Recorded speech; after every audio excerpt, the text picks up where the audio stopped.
Madhukar, CEO, Lead India Foundation, Captain B. Madhusudan Reddy, President of newly formed Lead India National Club Karimnagar, Engineer K. Krishna Reddy, Governing Body Member of Lead India Foundation, Dr. V. Narendra Reddy, Engineer E.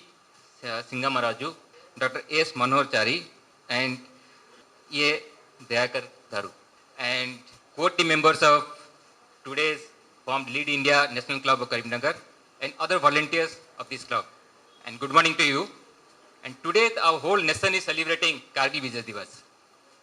And in fact, on this glorious day, this Lead India National Club Karimnagar has been raised. And today, this is the first function they are organizing to commemorate Kargil Vijay, the victory of India over Pakistan, and commemorate all the valiant soldiers who participated in the Kargil War. I just briefly want to touch upon what happened in Kargil War. Kargil, when you talk about Kargil sector actually connects Kashmir Valley with Ladakh.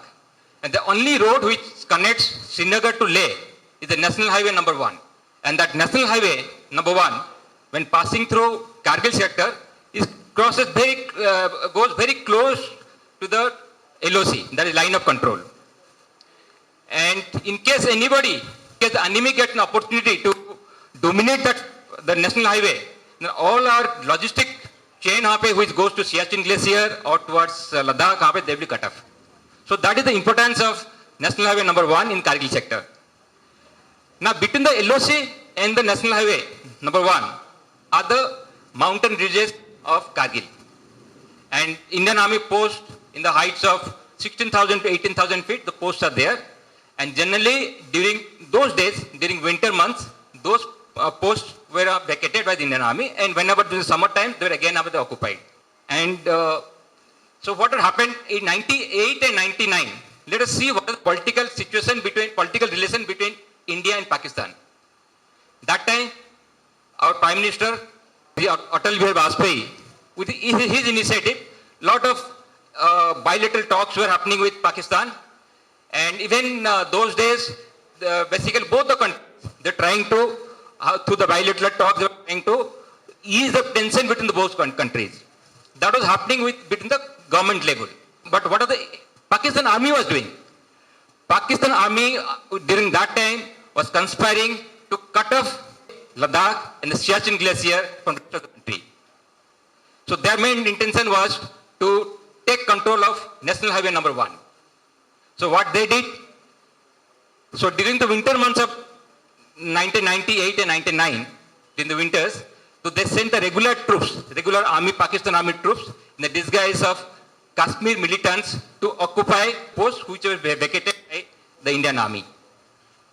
So this thing, that the first information that Pakistan Army is occupying the Indian Army to our knowledge, somewhere in May through some shepherds. And subsequently, Indian side where one patrol was sent under Captain Kalia. And this patrol party consisting of one officer and 5 other ranks, they were captured by the Pakistani army and they were brutally killed. And thereafter, when we realized that Pakistan army by that time had covered the frontage of 165 kilometers, starting from Moscow Valley till the Batalik sector. And they had occupied the prominent heights in this complete 165 kilometers frontage. They had defenses, they had moved in their supplies, ammunition, rations.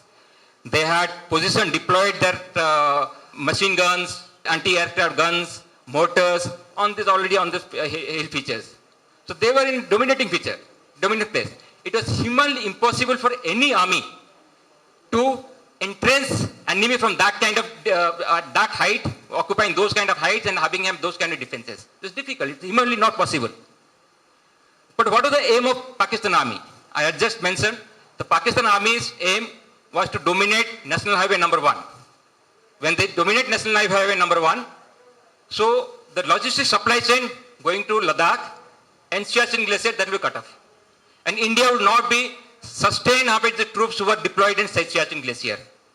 So India by force would have withdrawn its troops to Siachen Glacier. That was the ultimate aim of Pakistan Army. But if that situation had happened, it would have been a big setback for India. So India did not have any alternative except to recapture the post which had been occupied by Pakistan. So in May 1999, Operation Vijay was launched. It was launched primarily to evict Pakistan Army from the Kargil heights which have been occupied by the Pakistan Army. So initially, the post where the Pakistan armies were occupying, they were lying somewhere around the altitude of 16,000 to 18,000 feet. They had the tactical dominance. They had the tactical advantage they had. They could observe all the movement of Indian troops. They could bring down the fire of the Indian troops at their will. They had machine guns. They had the artillery firepower, which was at the disposal. Any movement taking place in daytime, it was possible detected by the enemy, fire onto the Indian army. And from the Indian army side, it was difficult from Indian army side because they were already, the Pakistan armies were occupying the height. It was difficult from the Indian side to engage them with our firepower which we had. Only the option which the Indian army had was our troops have to manually climb those heights, reach those places and evict the enemy from those places. That's the only option which is available to the Indian army. But those slopes, some of the slopes were up as the gradient was somewhere around 80 degrees. Generally varying between 30 to 80 degrees. But some of the gradient like the Tiger Hill, Tololing Hills, they were somewhere around the gradient was somewhere 70 to 80 degrees. And it was difficult. Just we can imagine the kind of effort it would require for a soldier carrying about 25 kgs of weight and trying to climb those heights, and that too in an altitude above 16,000 to 18,000 feet, where because of lack of oxygen, ability of the physical ability goes down tremendously. And secondly, to avoid the detection by the Pakistan army, we have to do the darkness of the night. And what happens in the night? The temperature of the areas, temperature in the night falls to be about minus 20 to minus 25 degrees. And our troops those days did not have proper snow clothing for their protection. That was the kind of situation. Which the Indian army troops were having. They did not have the kind of support material which is required for troops to operate in those in hostile climate was not available with us. But our soldiers never complained. They know that at any case, in case the orders are there and the safety and the honor of our country, they can do anything. They cannot achieve anything. And impossible is one word. Generally, most of us say it is not possible. But impossible is one word which is not in the dictionary of Indian Army soldier. So, and second thing is, due to the why the Indian Army soldier have tried to do all these things. He has got an unconditional love for his country, for his regiment, for his friends in the same regiment.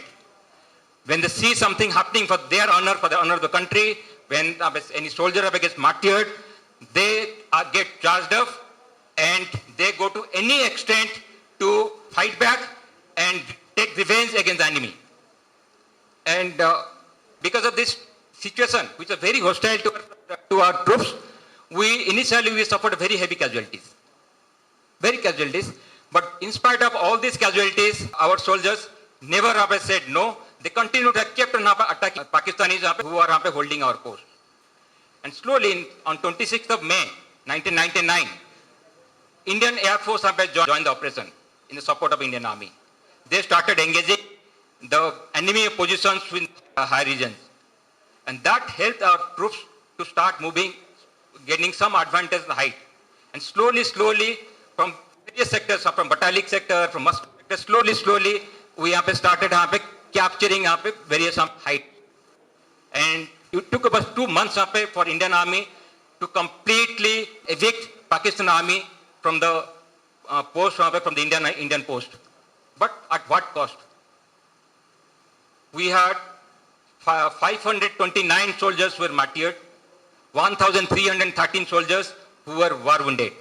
This is the price we have to pay for our getting back the post under the control of the Pakistan armies. Today is the day. Today, on this particular day, on behalf of you all, let us all pay homage to the warriors, to the martyrs who have laid down their life for gaining independence, gaining the victory for our country. And at the same time, we also have to convey our gratitude to the families of the martyrs and those Veer Matas. We have to be proud of the Veer Matas who have trained us. Those Veers like Captain Bikram Bhata, Yogendra Singh, Grenadier Yogendra Singh, all those warriors. These soldiers who have laid down the life for our country, they, from their brave stories, we have to draw inspiration, and we have to whatever action we are doing or whatever our thinking which we have for a country, we have to channelize our thinking, channel our efforts to do something good for our country. In my opinion, like today, in my opinion, any citizen of India, in case we always give priority to the interest of our country, ahead of our own community's interest, ahead of our own religious interest, ahead of our our cultural interest, the topmost priority has to be given to our nation. In case anything we do, any field we have, any work we are doing, in case when we are taking any kind of decision, any kind of work, in case we keep the interest of country as top, then the outcome of that action, outcome of the decision will always be good for our country. But in case we are doing something, giving priority, much more priority to our own self-interest against the interest of our country, then outcome of those done, outcome of the work may not be always beneficial for our country. We have Captain Madhukar mentioning about why he left Indian Army. Just because of this reason. He felt in Indian Army he was doing, but he felt he could do something better outside. So today, I will appeal on this occasion. I'll appeal to each member, each one of us. Let us make a commitment that whatever we do, we always endeavor to maintain a spirit of nation first. In case we maintain this spirit, we'll always make our nation stronger and always contribute towards building our nation and ultimately we'll have a India which is one of the strongest nation and one of the most prosperous nation in this world. And today the Lead India National Club of Karimnagar is being formed today, and and this is a beginning, as Major Madhukar was mentioning. It is an initiative which is initiative for a social service which is being started in Karimnagar. And I find so many volunteers, so many members coming forward to be part of this initiative. And this is there's always a feeling of, you feel good when you try to give back something to the society. You are contributing to the nation building. It gives a satisfaction. And for that, for your volunteering, for joining this organization, and today, and being part of this organization, and I would like to convey my best wishes to each one of you. And I also take this opportunity to convey my best wishes to this new organization and wish it all the best and wish to grow and prosper and grow from strength to strength. And in years to come, I wish you to do good, get a recognition and spread this awareness in the nearby areas so that much more people come and join your organization. And finally, I would like to thank all the organizations for giving me this opportunity to be part of this function to commemorate the Kargil Vijay Divas. Thank you very much. Jai Hind.